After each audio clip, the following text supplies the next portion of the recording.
How to crop and resize videos for Instagram, TikTok or YouTube in VEED. First of all, open your browser and go to VEED.io and sign in to your account. From the dashboard, click on the Create button and select New Project from the drop-down.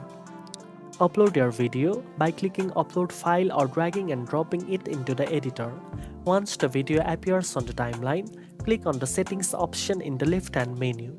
Under Size section, you will see preset aspect ratios for popular platforms such as 1:1 for Instagram feed, 9:16 for TikTok and Instagram Reels, and 16:9 for YouTube. Select a ratio that fits your target platform. Use the crop handles to adjust the framing of your video.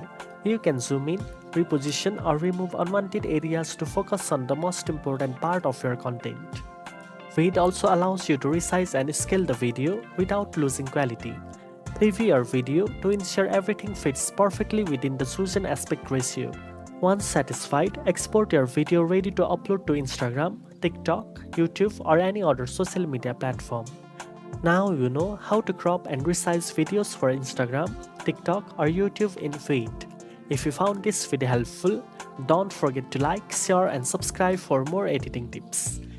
Thanks for watching and I'll see you in the next one.